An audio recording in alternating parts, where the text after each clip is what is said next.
The Prime Minister speaks on the farm laws inside the Lok Sabha today. The Congress, followed by the Trinamool Congress, decide to stage a walkout. Where really is the priority of these parties? Do they want to be a part of the problem or the solution? Gopal Agarwal, spokesperson of BJP, joins us along with K.R. Ghosh, journalist and political analyst, Shubhransh Rai, political analyst, and Sharad Pradhan, senior journalist. Let me put that question to Shubhransh Rai, you first. अगर चर्चा हो रही है, अगर प्रधानमंत्री बोल ही रहे हैं लोकसभा के अंदर, तो वॉकआउट करने का फायदा क्या होता है?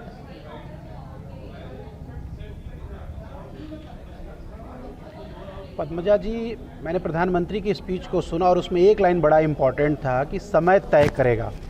उन्होंने बड़ा कहा और मुझे बड़ा अच्छा लगा। फिर अचानक मुझे ख्याल आया कि आंदोलन करती जनता की राहों में हम कील और कांटे बो देते हैं, और जब भी मौका मिलता है, जब विरोध हद से बढ़ जाता है, तो हम आंसू बहाकर अपना दामन बचा लेते हैं। कुछ हम अगर इस तरह से समझने की कोशिश करें तो देश घाटे में चल रहा है, बेरोजगारी आसमान पे चढ़ी हुई है। कौन से साल का हाईएस्ट नंबर ऑफ बेरोजगारी का रिकॉर्ड तोड़ो, सब बात करने का कोई फायदा नहीं। जी, अगर चर्चा करनी है तो लेकिन देश बेरोजगार हो गया है और मोदी जी के जो दोस्त हैं, वॉकआउट से बेरोजगारी चली गई या वॉकआउट से किसी की आमदनी बढ़ गई? वॉकआउट करके क्या फायदा हुआ? हो किसी भी वॉकआउट, मैं यही तो बताने की आपको कोशिश कर रहा हूं कि जब चर्चा का उद्देश्य आपने सिर्फ सेलेक्टेड एक दो लोगों के लिए सीमित, मैम मैं बोल लूं प्लीज? हाँ, जब चर्चा का उद्देश्य आपने सेलेक्टेड अपने एक दो चार दोस्तों के लिए लिमिट कर दिया हो, जिसका प्रभाव पूरा देश बेरोजगार होकर चुका रहा हो, तो उस चर्चा का क्या मतलब? 200 से ज्यादा लोगों की जाने जा चुकी और अभी भी आप आंदोलन जीवी परजीवी की बातें कर रहे हैं। ये नहीं कहते कि पता नहीं आपकी ऐसी क्या मजबूरी है कि आप इस बिल को वापस नहीं लेते। बिल्कुल नहीं है। पहले आप बिल वापस लीजिए, किसानों के सम्मान को जिंदा करिए, उसके बाद चर्चा करिए। सम्मान की बात बाद में करेंगे, आप चर्चा को कोई फायदा नहीं है, पॉइंटलेस। देखिए, असली बात यही है कि यह फिर बाद में और मचाना है कि देखो चर्चा नहीं, यह चर्चा पार्लियामेंट, संसद सबसे बड़ा देश का इंस्टीट्यूशन है जहां पे चर्चा होके कोई कानून बनता है, उसके ऊपर डिटेल में चर्चा होती है और संसद की एक गरिमा होती है, संसद का एक सैंक्टिटी होती है कि वहां के पटल पे जो भी बात कहता है उसको कॉन्स्टिट्यूशनली चैलेंज किया जा सकता है, क्वेश्चन किया जा सकता है कि आपने उस बात को संसद में यह कहा था। तो वैसे स्थान पे भी ये चर्चा नहीं करना चाहते, तो फिर क्या मतलब है? सरकार अपना काम कर रही है, कानून बना रही है, विकास के काम कर रही है, सरकार की एक सोच है, सरकार का एक प्रक्रिया है जिसके अंतर्गत वह कानूनों को बनाती है, and oppose them inside the house where it will be a matter of record, Sharad Pradhan. And it's ironic because one of the main problems with this bill, or the main problems that the Congress has with this bill, that there wasn't enough consultation. Right now, when there is scope for at least a dialogue on this, there's a walkout. What's the point? Earlier also they were disrupting, Padmaja, when the bill was put to vote. Okay, let Mr. Pradhan speak. Yes. Am I supposed to speak or? Yes, go on. Well, the whole, you have to look at it in totality. What happened, the words used by the Prime Minister was certainly objectionable in any democratic institution. Even in that August House, this was not expected of a Prime Minister. Some papers went to the extent of describing him as Führer, which is equally condemnable. But at the same time, after all, in a democracy, protest, demonstration is it's a part and parcel of a democratic system. And you cannot condemn it by calling anybody who is agitating as long as they are not indulging in violence. You cannot condemn it. You can condemn the violence, but not the demonstrations. You cannot describe, you cannot try to distinguish between Andolan GV and Andolan Kari, which the Prime Minister tried to do, by simply implying that my Andolan people, those who agitate for my party, are Andolan Karis, and anybody else who's demonstrating against this government. Okay, so you're saying the terminology used is to ghettoize the protesters, K.R. Ghosh. And that's why the disgust of the opposition. I'd like to point out something, that what the Honorable Prime Minister had mentioned yesterday as this Andolan GVs, and he was very much correct about elected. We have seen some known faces who are always visible in any kind of protests, be it anti-CAA protest, be it the JNU, be it the Jamia Millia. You always see these same kind of people, and of course now we can see them in the Shringu border where the farmers' protests are going on. So he has specifically pointed out to these people. In fact, today also he showed his respect towards those. He said that I respect those who are doing the protest, those who are doing the andolans. So Sharad Pradhan, the distinction is between rent-a-cause activists and people who are genuinely ideologically driven or driven by a cause. Absolutely, absolutely. Right, Sharad Pradhan. right, Padmaja. I'd like, here the ideology is only limited to my ideology. The Prime Minister made it very evident. After all, the protests and demonstrations, if they were not there, the Ram Mandir in Ayodhya would not have become a reality. If we today, one single person cannot claim credit for this. It has been going on, it went on for decades and years. And the people laid down their lives also. And they even indulged in violence. Will he describe them as Andolan Jivis? The same people were seen year after year. I have seen the demonstration along in Ayodhya for n number of times. So what does it mean? You can't have double standards, especially at the Prime Minister's level. You don't expect double standards. Okay, so you're saying this reeks of double standards. I think the most specific question today was about the stand of political parties like the Congress. You will have activists, you will have people, whether they want to associate themselves with a cause or they are opportunists. But what about a mainstream political party, the principal opposition party, and a party especially which itself has advocated for certain features of this law in the past? Can it then walk out at a time when a conversation about the laws is underway? That is a question that we are waiting to hear an answer for. For the time being, I'll have to thank all our panelists. Thank you very much, gentlemen, and Kiya Ghosh. Quick break.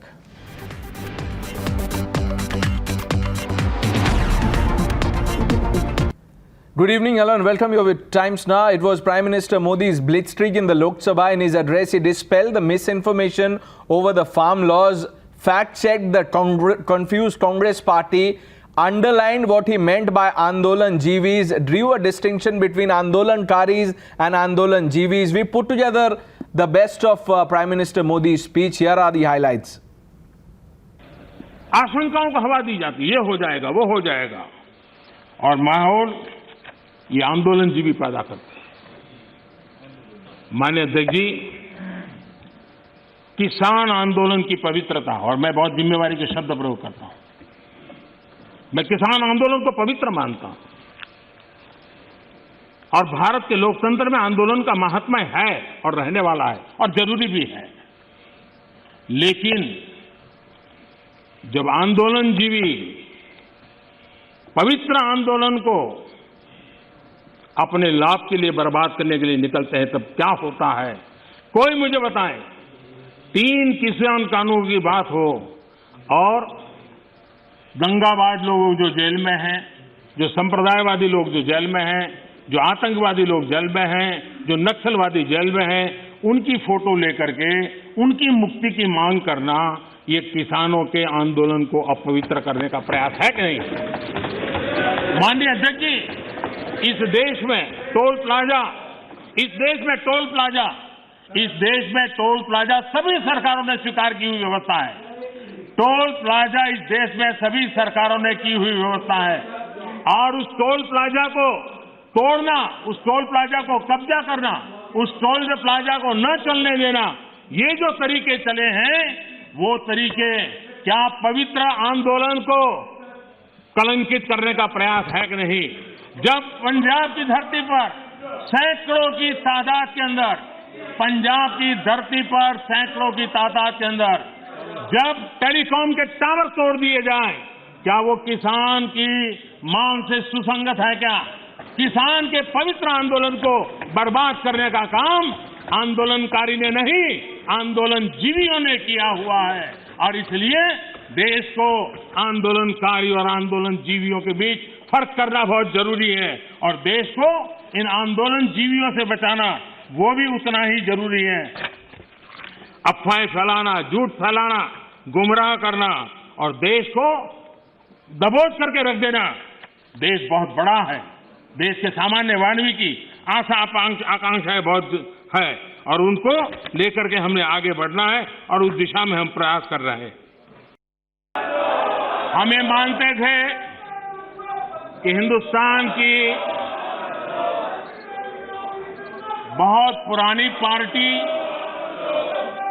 Congress party, जिसने करीब करीब 6 दशक तक इस देश में एक चक्री शासन किया, ये पार्टी का ये हाल हो गया है कि पार्टी का राज्यसभा का तबका एक तरफ चलता है और पार्टी का लोकसभा का तबका दूसरी तरफ चलता है।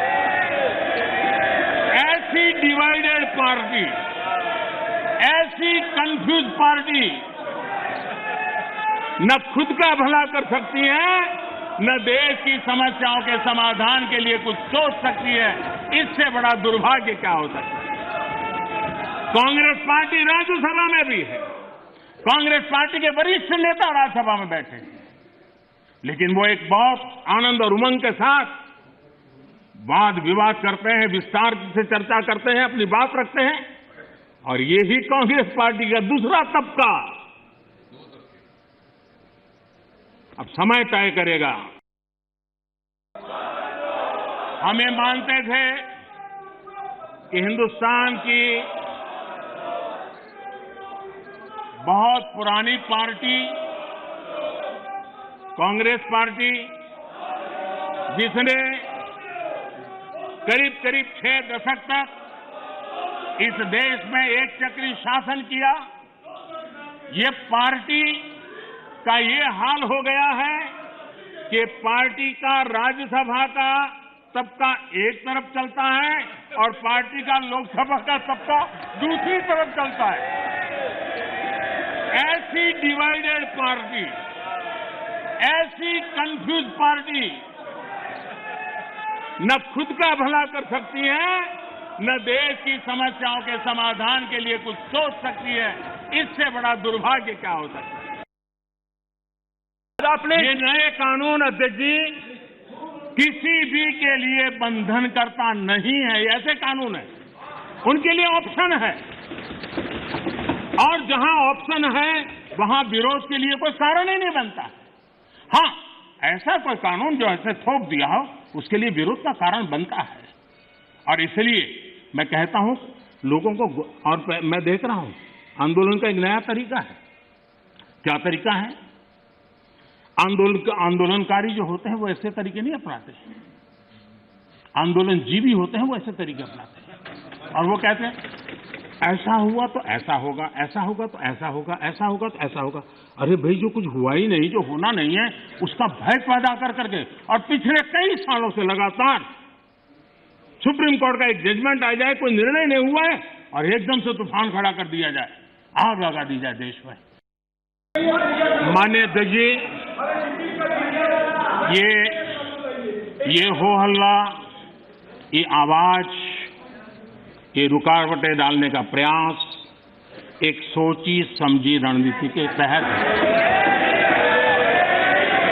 और सोची समझी रणनीति ये है कि जो झूठ फैलाया है, जो अफवाहें फैलाई हैं, उसका पर्दाफाश हो जाएगा, सत्य वहां पहुंच जाएगा तो उनका टिकना भारी हो जाएगा। और इसलिए हो हल्ला करते रहो, जैसा बाहर करते हैं वैसा अंदर भी करते रहो, यही खेल चलता रहा है। लेकिन इससे कभी भी आप लोगों का विश्वास नहीं जीत पाओगे, मान के चलो। आंदोलन कर रहे सभी किसान साथियों की भावनाओं का ये सदन भी और ये सरकार भी आदर करती हैं, आदर करती रहेगी। और इसीलिए सरकार के वरिष्ठ मंत्री, जब ये आंदोलन पंजाब में था तब भी और बाद में भी, लगातार उनसे वार्ता कर रहे हैं, किसानों के प्रति सम्मान भाव के साथ कर रहे हैं, आदर भाव के साथ कर रहे हैं। लगातार बातचीत होती रही है और जब पंजाब में आंदोलन चल रहा था उस समय भी हुई है, दिल्ली आने के बाद हुई ऐसा नहीं है। बातचीत में किसानों की शंकाएं क्या है वो ढूंढने का भी भरपूर प्रयास किया गया। उनसे लगातार कहा गया कि भाई अपन एक एक मुद्दे पर चर्चा करें। और नरेंद्र सिंह जी तोमर ने इस विषय में विस्तार से बताया भी है राज्यसभा में, तो क्लोज बाय क्लोज चर्चा करने के लिए भी कहा।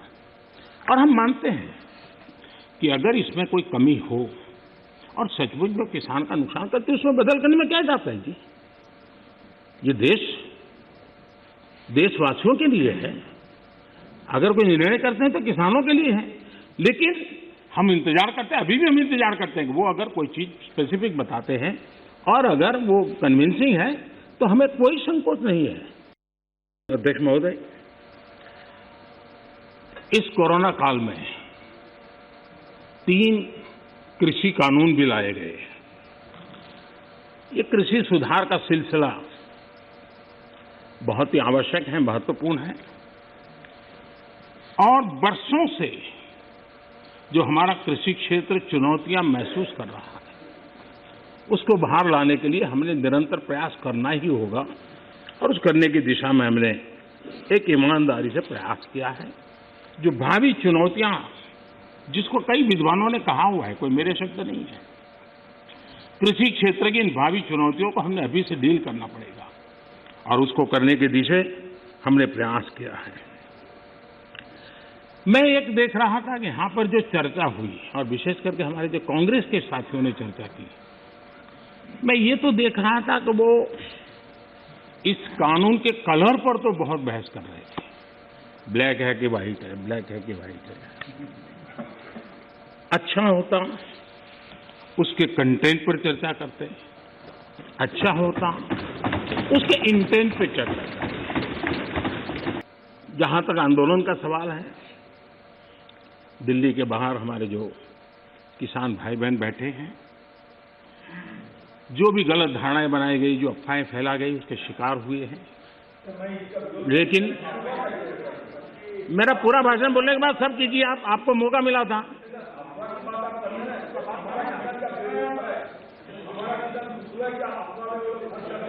आप तो ऐसे शब्द उनके लिए बोल सकते हैं, हम नहीं बोल सकते, हम नहीं बोल सकते हैं। श्रीमान किसान हमारे कैलाश चौधरी जी ने और हमारे समय बोलते ही रहेंगे क्या? भारत जितना आत्मनिर्भर बनेगा और जिसकी रगों में सर्वे सुखिनः भवन्तु का मंत्र जड़ा हुआ है, वो जितना सामर्थ्यवान होगा, मानव जात के कल्याण के लिए, विश्व के कल्याण के लिए एक बहुत बड़ी भूमिका अदा कर सकेगा। और इसलिए हमारे लिए आवश्यक है कि हम आत्मनिर्भर भारत, इस विचार को बल दें। ये किसी शासन व्यवस्था का विचार नहीं है, ये किसी राजनेता का विचार नहीं है। आज हिंदुस्तान के हर कोने में वोकल फॉर लोकल सुनाई दे रहा है और लोग हाथ लगाते देखते हैं लोकल। यह आत्मगौरव का भाव आत्मनिर्भर भारत के लिए बहुत काम आ रहा है। उन्होंने हर एक ने तय किया कि वे अपने नागरिकों को सीधे पैसे पहुंचाएंगे ताकि इस संकट की घड़ी में उनके नागरिकों को मदद मिले।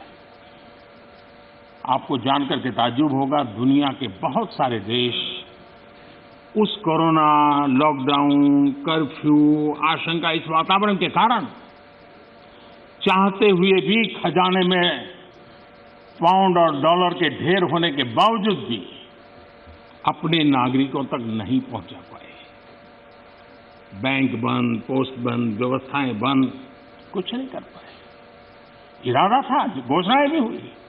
ये हिंदुस्तान है कि जो इस कोरोना कालखंड में भी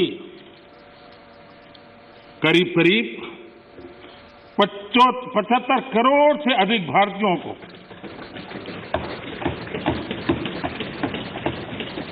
राशन पहुंचा सकता है, 8 महीने तक राशन पहुंचा सकता है।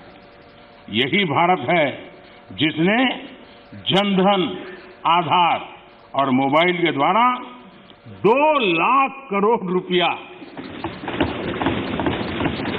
इस कालखंड में लोगों तक पहुंचा दिया। और दुर्भाग्य देखिए, जो आधार जो मोबाइल, ये जनधन अकाउंट इतना गरीब से काम आया, लेकिन कभी कभी सोचते हैं कि आधार को रोकने के लिए कौन लोग कोर्ट में गए थे, कौन लोग सुप्रीम कोर्ट के दरवाजे खटखटा रहे थे। पोस्ट कोरोना भी एक नया वर्ल्ड ऑर्डर नजर आ रहा है। पोस्ट कोरोना के बाद दुनिया में एक नया संबंधों का वातावरण शेप लेगा। हमें तय करना है कि हम वर्ल्ड वॉर के बाद एक मुख्य दर्शक के रूप में बदलती हुई दुनिया को देखते रहे और अपने आप को कहीं एडजस्ट हो सकते तो करने की कोशिश की। हमारे लिए वो कालखंड भी वैसा ही था। लेकिन आज पोस्ट कोरोना जो नया वर्ल्ड ऑर्डर तैयार होगा, और होना ही है, किस रूप का होगा, कैसा होगा, कौन उसको इनिशिएट करेगा, वो तो वक्त बताएगा। लेकिन दुनिया ने जिस प्रकार से संकट को झेला है, दुनिया इस पर सोचने के लिए मजबूर हुई है और होना है। ऐसी स्थिति में भारत विश्व से कट करके नहीं रह सकता। भारत एक कोने में गुजारा नहीं कर सकता है। हमें भी एक मजबूत प्लेयर के रूप में उभरना होगा। लेकिन सिर्फ जनसंख्या के आधार पर हम दुनिया में अपनी मजबूती का दावा नहीं कर पाएंगे। वो एक ताकत है, लेकिन इतनी ताकत मात्र से नहीं चलता है। नए वर्ल्ड ऑर्डर में भारत को अपनी जगह बनाने के लिए भारत को सशक्त होना पड़ेगा, समर्थ होना पड़ेगा, और उसका रास्ता है आत्मनिर्भर भारत।